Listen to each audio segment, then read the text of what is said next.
and welcome back. Last video for today. My voice is starting to go.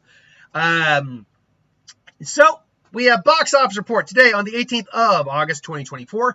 Alien Romulus, not surprisingly, made it to the top spot, number one, with 41.5 million, which is where they were predicting it. Deadpool Wolverine makes another 29 million, dropping another 46.1%. This is going to be like where the real extra money is going to be made up for Deadpool Wolverine. We'll talk about that in a bit. It ends with us, dropped 52%. Made sense. I assumed it would be. This is where, so far, everything's where I thought it would be. Twisters made another 9.8. Again, where I thought it'd be. And coming in, our Dark Horse option in a 15th anniversary re-release, Coraline made another $8.3 million. Good for it. So we're at there. So Alien Romulus made 41.5 million. Internationally made 66.7 for a grand total 108 worldwide. Good on it. I like too that the distributor is in fact Walt Disney Studios Motion Pictures. Good for it. I'm glad they are actually acknowledging their name on here, because you know our rating is a little, but hey, now granted it is under 20th century, but still is Disney owned. But look, 41.5. That's where they were predicting it to come in, between like 40 and 50. It did that. It's made only on 80 million. I looked it up when I did the review. That's, for a film like this, that's a small budget. And I'm willing to guess it only had about 50 million in marketing. So you're looking at a film that really just has to hit, what, 110 at best? No, not even. Just has to hit 200. If it hits 200, it's good. And it's already on a really good path. It's made over half that back already. So what was the reason for the success of the film? Well, one, it's pretty good. Actually, I didn't even look up what the Rotten Tomatoes is right now. It's a pretty good film. It's been getting good reviews. It's a new entry in a franchise that is beloved, but it's been struggling a bit in recent years. But it is beloved. People like the Alien franchise. It just needed a new boost. So let's see here. Oh, 81%. Good number for it. You know what? Based on my review, if you remember what I said, there were some choices made in the film that I still wasn't sure how I felt. That kind of translates to that. I'm not sure how I felt. So I think 81 is a number that makes sense. But it's a series that people were interested to see a new version of. It went back to the horror roots, which was fantastic. A lot of practical effects. The CGI work was still mostly good. It was compelling. It was fun. So I think that's big. I think that's really big for the film. Big. No, I'm not gonna go down that road. We're not talking politics. Never do that, because that's what the channel's about. But how well is it going to do? Well, luckily the film does have a pretty clean run for the rest of the month. We do have The Crow coming out this week, but I don't think it's really going to challenge it very much. I don't even know what I think it's opening weekend supposed to be like 11 or 15 million. So it'll be fine. And then you got Reagan smash. Reagan coming out the following week, and Afraid, which I do want to see Afraid. And then Beetlejuice comes out the following week. So it's got two whole extra weeks to just be raking in the dough, which good. I think that's good for it. I'm going to get the worldwide up right now, but I'm going to keep it on that page. So yeah, I think an IP that people recognized and liked and want to see a good version of, good reviews, and a good product means that this film, I think, is A, going to have good legs, but B, is going to have a good opening. Deadpool and Wolverine made another $29 million. It is officially the highest grossing R-rated film of all time as of Friday. Now, where does it fall officially? $1.142 million. Or $1,142 million. So I think it's safe to say this film will not be catching Inside Out 2. It's now kind of really petering out for its box office. But it also doesn't really need to at this point. It's now a record holder. It is an all-time record holder. Highest grossing R-rated film of all time.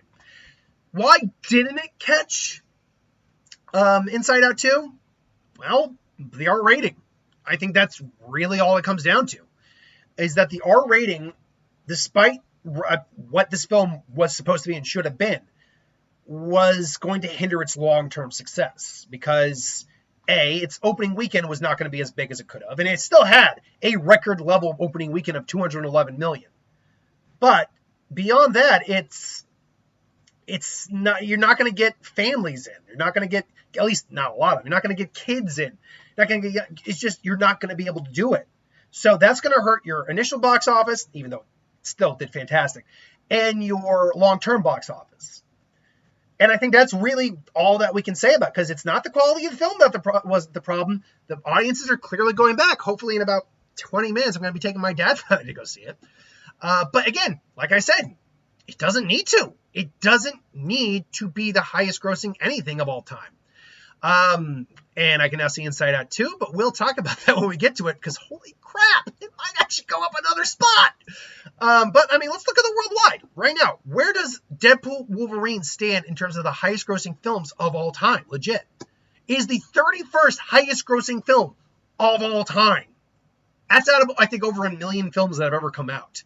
I think we are at that point now in history where there's been over 1 million films made entirely. Of 1 million films, 31st highest, and it's going to climb more spots. It's easily going to be able to catch the 27th spot. No problem whatsoever. That's only, what, 17 million away? The question is, can it get to the 1.2 spot? That's the next big question. Because, yeah, the number 27 spot, I think, is a lock. But how well is it going to do? That's going to be dependent on the remaining repeat viewings, which I brought up is important because we saw, and actually, let me get that back up there. We saw the weekend numbers real quick. Its opening weekend was 211. 54 dropped in its second weekend, which is fantastic. And then dropped to 44, dropped to 46. It's one of those films that takes less than 50% drops each weekend.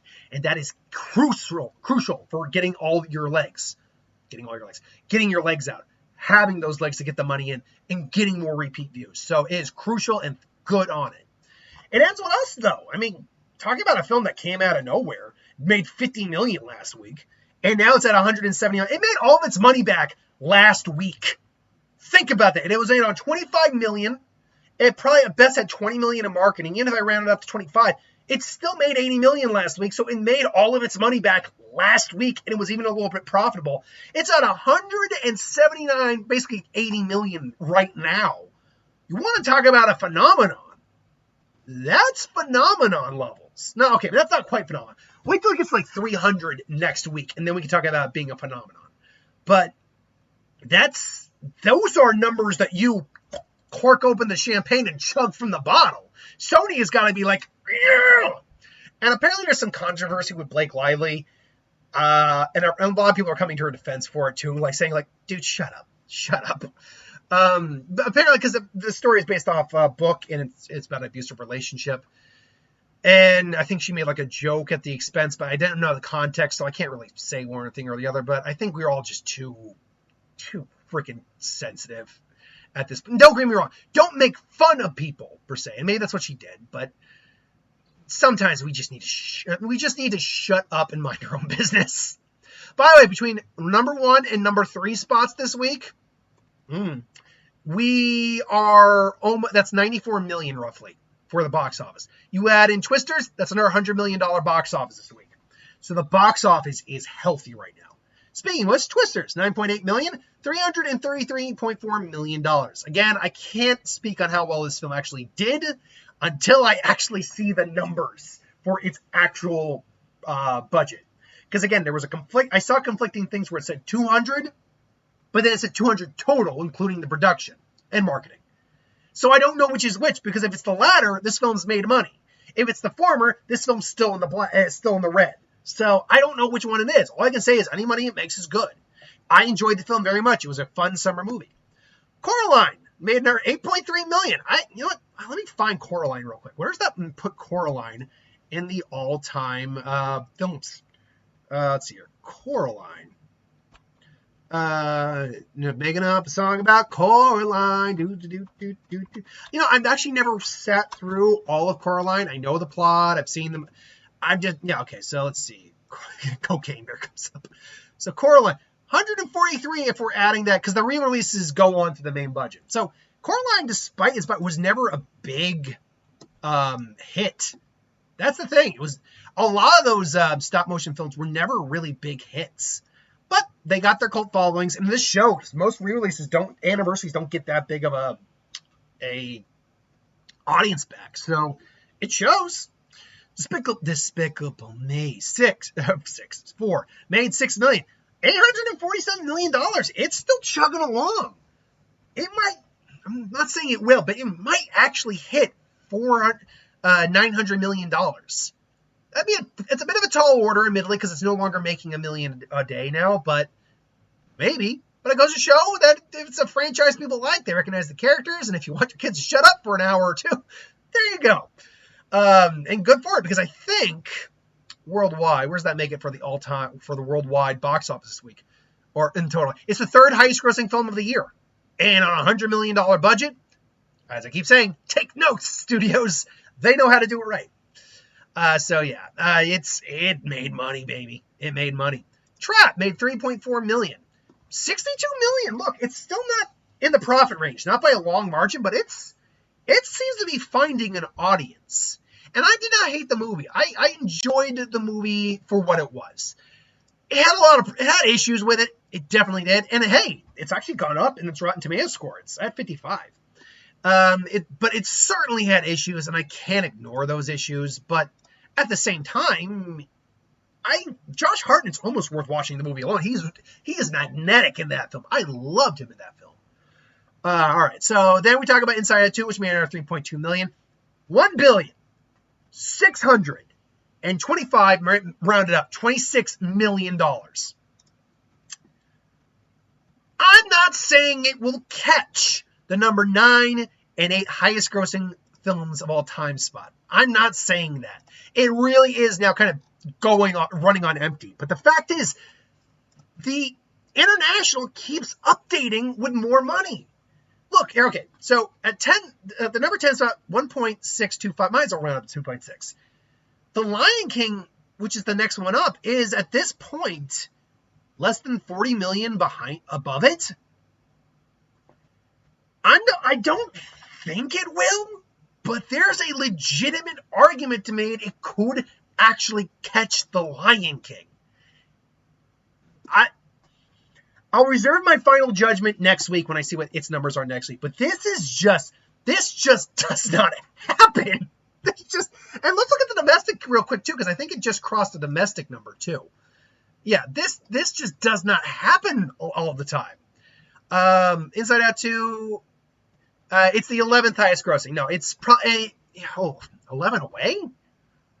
Does it have 11 million domestic left in the tank? It's probably going to make low 2, high 1 millions next week. And it's around making about $500,000 each day now. So then it might domestic. I'm not saying it does. I'm saying it might have an extra 11 million left in the tank. But that would be pushing it if it does. Stree 2, I don't know what that is. It just got released. Borderlands. Great second weekend for you. $72 million drop. 18 million. Oh, man. Lionsgate recently had a film come out where I'm like, thank God, good for Lionsgate. What was the film? I can't remember exactly what the film was. All I know is they had a good film, and now they had this. Holy crap. Hell, Harold and the Purple Crayon has made more money than Borderlands did. That is insane. My Penguin Friend, nothing else here really stands out. Cuckoo is 866. Good for it. Grand, mind you. There's really nothing else to talk about this week. There really isn't. So I guess the last question is, what do I think the box office is going to look like next week, as always? Because we have, or really our only big releases that are probably going to be making, we got Blink Twice, The Crow, 200% Wolf, and The Forge. Top 5 next week. Alien Covenant is actually going to be number 1 next week, I think. Well, actually, hold on. Let me backtrack on that real quick.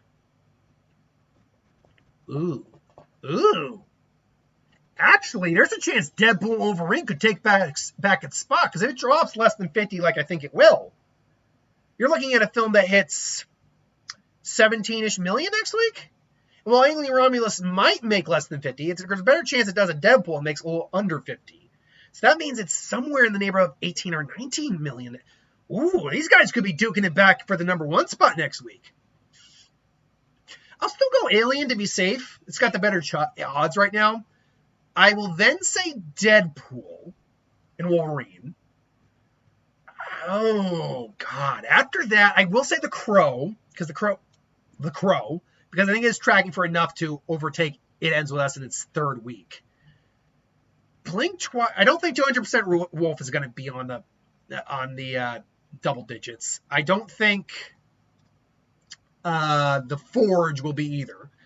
Yeah, that's a PureFlix audience, and they have their audience. They don't make that much usually. Like the Paw Patrol movies can make those double digits in opening weekends, but a movie like this, which is not Paw Patrol, I don't think so.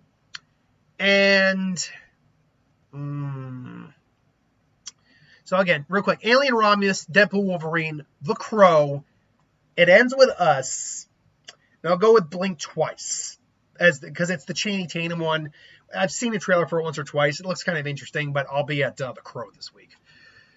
So that's my thoughts. What do you think of the box office this week? What do you think led to the successes? What do you think is leading to some of the failures? Let me know.